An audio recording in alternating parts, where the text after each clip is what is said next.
So here we are. Identity document validation technology in the right to work and right to rent. Wow. You see where this is going? This is going to lead us to the big hammer coming later, talking about rights. What if I told you that they are working on a revisioning, or should we say an addendum, not an addendum, but, well, I guess we could call it that. I'm sure they'd look at it as a refinement, but they are totally,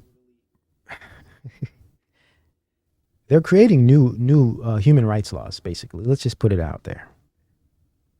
And part of this rights is going to be your right to your right to health, your right to safety, your right to work is going to be contingent on your ability to verify certain aspects of your being, health being a big part of that.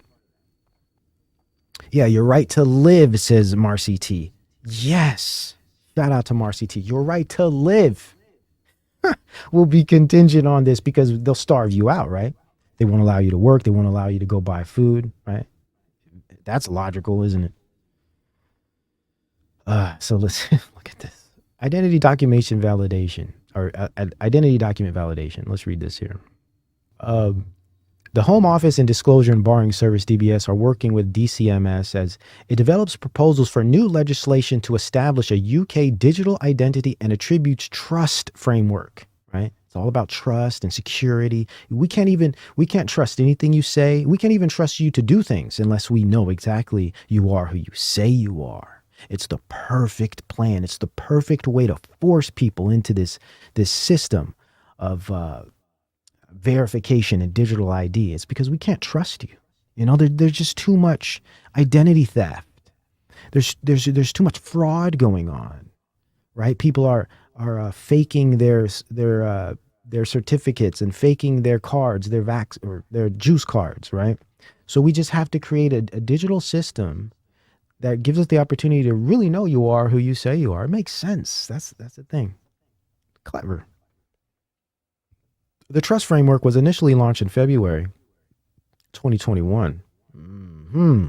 They've been working on this, and way before 2021, right?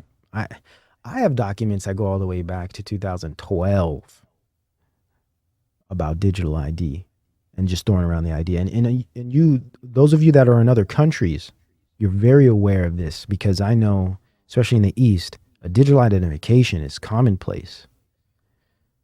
So this isn't something new. It just is kind of new for other countries over here on the West. It has since undergone 2 rounds of public consultation to be thoroughly tested with services, industries, organizations, and released to potential users. The framework continues to be developed, and the next stage beta version will begin in early 2022 ahead of being formalized in legislation. Following the positive feedback received about the ability to conduct right to work and right to rent checks remotely during the CV-19 pandemic, the Home Office initiated a review of availability of specialist technology to support a system of digital checks in the future. Digital checks, right? We have to figure out you are who you say you are. That's what it's all about. This review has now concluded, and this update sets out the key outcomes. Where's the... For employers, the introduction of digital identity checking into the schemes will mean they can assure prospective employees' identities. So again, it's going to be like, we can't even hire you unless we really know who you are. You're going to have to give up some really, really private stuff, and that stuff is inside of your body. And you're going to have to use a certain type of technology that's going to give us the ability to read that. Not only are we going to read it, we're going to manage it. We're going to monitor it, and we're going to save it in our database, and we will own it. And you will have no understanding of where it is and what's going on with it.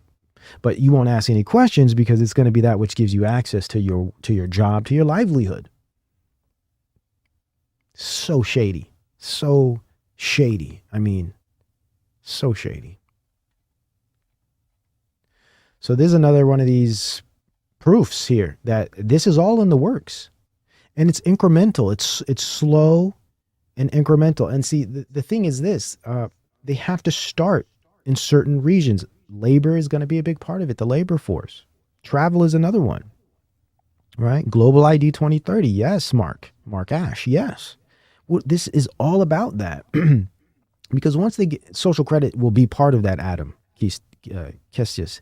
Social credit will definitely be part of it, right? So it'll be your social credit score, of course, your health verification, are you up to date on your boosts, but and other things as well. But those will be key in this.